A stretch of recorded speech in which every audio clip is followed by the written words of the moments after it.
vivons dans un monde où les gens oublient de dire aux gens que je sais qu'il y a des traumatismes et des blessures, mais qu'il y a de l'espoir. Jésus apporte la guérison.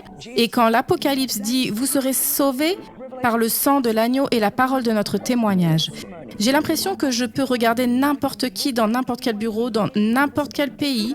Nous ne parlerons peut-être pas la même langue, mais nous avons des cicatrices très similaires et je pourrais dire, oh, laisse-moi te parler du guérisseur de ces cicatrices. Il apporte la guérison, la plénitude, la rédemption et ensuite voir les gens s'épanouir dans la vie et tu te dis que Jésus est la seule réponse. Si quelqu'un ne connaît pas votre histoire, l'abandon et tout ça, donnez-nous un aperçu de votre histoire pour que l'on sache que vous êtes la bonne personne pour le bon poste. Donc, en gros, commençons là pour que tout le monde réalise que vous êtes la maman lion et que vous avez une bande de lionceaux que vous entraînez. Mais c'est une armée dont les gens peuvent faire partie. Pourquoi avez-vous été choisi par Dieu ? Eh bien, je pense qu'en regardant l'ensemble de mon histoire, et nous le dirons, mais permets-moi de le préfacer en disant que Dieu utilise certainement chaque partie de ton passé douloureux. Et il peut le racheter et Dieu peut te donner un avenir. Si tu laisses Dieu et que tu choisis de ne pas rester une victime, Dieu prendra toutes les cassures. Donc, pour résumer, me voici et je n'ai découvert qu'à l'âge de 33 ans que j'ai été laissée dans un hôpital sans nom et non désiré. Mon certificat de naissance ne porte littéralement aucun nom. Il indique le nom de l'enfant, sans nom, numéro 2508 de 1966. Faisons une pause ici. Si je suis née en Roumanie, en Grèce ou en Albanie en 1966, je suis née en Australie et j'ai donc été bénie. Parce qu'il y avait une règle de droit et tu ne pouvais pas simplement sortir un enfant d'un hôpital, mais tu devais passer par un processus. Il avait au moins un processus. Mais si j'étais en Albanie, en Roumanie, en Moldavie, vous rigolez, j'aurais pu être dans n'importe quel orphelinat. Les mêmes enfants que nous sauvons aujourd'hui. Tu pourrais simplement entrer, « Oh, c'est ma nièce, je vais prendre ce bébé et 27 enfants, faire ce que je veux avec cet enfant. » Il y a un degré de séparation instantané.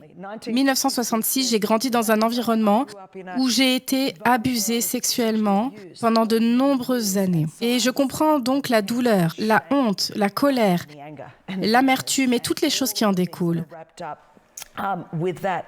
Donc, 90% de nos victimes, hommes ou femmes, savent d'une manière ou d'une autre ce que cela fait.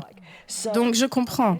Et tu penses, je dois te dire, Matt, que chaque fois que nous mettons un trafiquant en prison, chaque fois que nous sauvons quelqu'un, je me sens comme Joseph. Tu te souviens dans la Genèse, chapitre 5, verset 20, quand ses frères ici, il est maintenant le second responsable de l'Égypte, ses frères reviennent, réalisent que c'est Joseph, ils paniquent, pensent qu'il va les tuer, et il se retourne vers eux. Il dit, « Vous m'avez vendu comme esclave, vous m'avez jeté dans une fosse, j'ai dû aller dans une prison. » Tu l'as voulu pour le mal, mais Dieu, il l'a voulu dans ce but précis pour sauver beaucoup de gens en vie. Je me sens comme ça chaque fois que nous ouvrons un nouveau bureau, chaque fois que nous sauvons quelqu'un.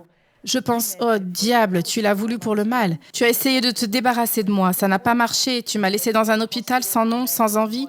Quand cela n'a pas marché, quand j'avais 3 ans, tu as laissé quelqu'un entrer dans ma chambre, m'utiliser dans un but pour lequel Dieu ne m'a jamais conçu, ça n'a pas marché. Et tu l'as voulu pour le mal, mais Dieu l'a voulu pour ce but très vivant. Et nous avons ici, par la grâce de Dieu, qui aurait pris cette fille adoptée sans nom, non désirée, abusée au fond de l'Australie. Aujourd'hui, nous travaillons avec des agences gouvernementales du monde entier. Nous avons reçu, par la grâce de Dieu, le prix humanitaire de Mère Teresa, le prix du département d'État pour les héros de la traite des êtres humains, le prix présidentiel. Je veux dire, je pourrais te parler du monde entier. Qui aurait cru qu'un enfant laissé sans nom et non désiré, j'aurais pu rester une victime. Mais me voilà dans la vingtaine, confrontée à la réalité d'une relation avec Jésus-Christ qui transforme ma vie.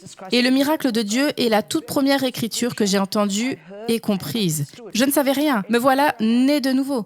Était Jésus dans Luc 4, « L'Esprit du Seigneur Dieu est sur moi parce que ». Et ce mot « parce que », je veux dire, nous le portons. J'ai fait ces bracelets pour A21 parce que. Mais c'est dans 4,18 parce que je ne savais rien. J'étais tellement brisée, j'avais encore besoin de tellement de guérison dans ma propre vie. Mais j'ai reçu le parce que il m'a oint. Moi, cette fille sans nom, abusée, adoptée, parce qu'il m'a oint pour proclamer la liberté aux captifs, pour ouvrir les portes des prisons, pour rendre la vue aux aveugles.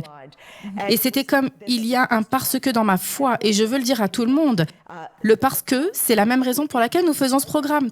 Tout le monde peut faire quelque chose. Il y a un parce que. Tout le monde peut faire quelque chose. Donc pour moi, c'est personnel, mais je ne l'aurais pas deviné. Tu vois, je ne savais même pas que la traite des êtres humains existait avant d'avoir 40 ans. Alors j'aurais pu continuer à ressasser mon passé et me demander pourquoi j'ai été maltraitée. Ce n'est pas bien. Pourquoi ai-je été abandonnée? Pourquoi ai-je été rejetée? Chacune de nos victimes ressent cela. Je peux donc m'asseoir avec elles dans nos centres de liberté en Bulgarie, en Grèce, nous en avons deux en Amérique, nous avons 4 bureaux en Amérique, ce qui te montre à quel point le problème est important en Amérique du Nord. Nous avons 4 bureaux dans tout le pays. Je pourrais m'asseoir dans nos centres de liberté en Afrique du Sud, en Bulgarie. Et je me connecte, je ne parle peut-être pas la langue, mais en une seconde, je me suis connectée avec chacune de ces personnes. Et je pense que c'est tellement incroyable, Chris, parce que toutes les personnes qui pourraient regarder aujourd'hui et qui sont juste coincées. Tu étais coincé dans une période pour laquelle Dieu ne t'a jamais conçu. Et si tu peux juste penser à...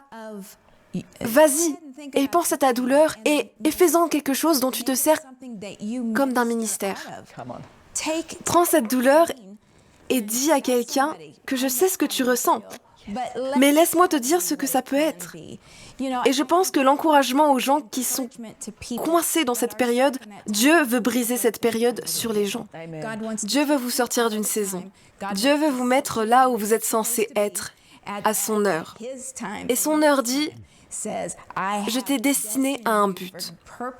J'ai de l'espoir pour vous. C'est votre heure. Votre heure est celle de l'espoir. Votre heure est celle de la paix. Votre heure est celle de la joie et de la restauration. Et tout ce qui vient avec la vie pour laquelle Dieu est mort, pour laquelle Jésus est mort pour toi, c'est ce qu'il veut pour vous. Et prendre la douleur et devenir ministre de cette littéralement. douleur. Parce que Dieu veut une douleur saine. Oui, il y a beaucoup de douleurs malsaines. Les gens s'échappent de leurs blessures. Et donc, je dois être capable de regarder lorsque nous sauvons un enfant de 5 ans en Thaïlande et que cet enfant a été violé. J'ai des enfants, je ne peux même pas imaginer. Je dois pouvoir regarder cette personne dans les yeux. Parce que je n'aurais jamais pensé pouvoir dire ça, mais parce que je sais que Jésus m'a guéri partout où ça fait mal. Je peux regarder et je fais. Je sais que nous n'en sommes pas encore là, mais je sais que Jésus peut te toucher partout où tu as mal et te guérir et t'apporter la rédemption. Maintenant, imagine que si je ne croyais pas vraiment cela, il n'y aurait que ce cycle récurrent de douleur, de brisure, de dépendance. Je veux dire, parce que c'est ce qui se passerait. Avec ce genre de traumatisme, c'est ce qui arriverait. Mais Jésus parle à nos traumatismes. Et Jésus parle de guérison à la brisure. Je le sais parce que je l'ai vécu.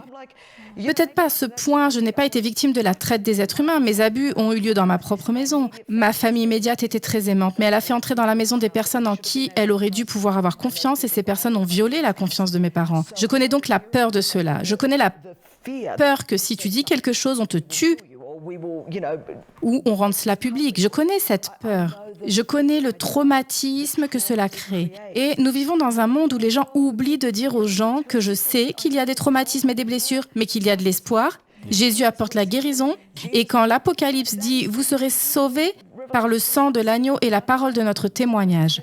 J'ai l'impression que je peux regarder n'importe qui dans n'importe quel bureau, dans n'importe quel pays. Nous ne parlerons peut-être pas la même langue, mais nous avons des cicatrices très similaires et je pourrais dire « Oh, laisse-moi te parler du guérisseur de ces cicatrices. Il apporte la guérison, la plénitude, la rédemption et ensuite voir les gens s'épanouir dans la vie et tu te dis que Jésus est la seule réponse. » Il y a peut-être une personne qui est en train de se rétablir de ce que vous avez eu. Alors pensons à eux et pensons aux gens qui avancent aveuglément dans la vie et qui ne savent rien de tout cela. Et prions pour ces 2 enjeux pour conclure ce moment que nous avons passé ensemble aujourd'hui. Bien sûr. Tu veux que je prie? Oui. Je vais rappeler à tous ceux qui souffrent et qui ont subi la douleur et les abus. Je veux que vous sachiez que Jésus peut nous guérir et nous guérit partout où nous avons mal.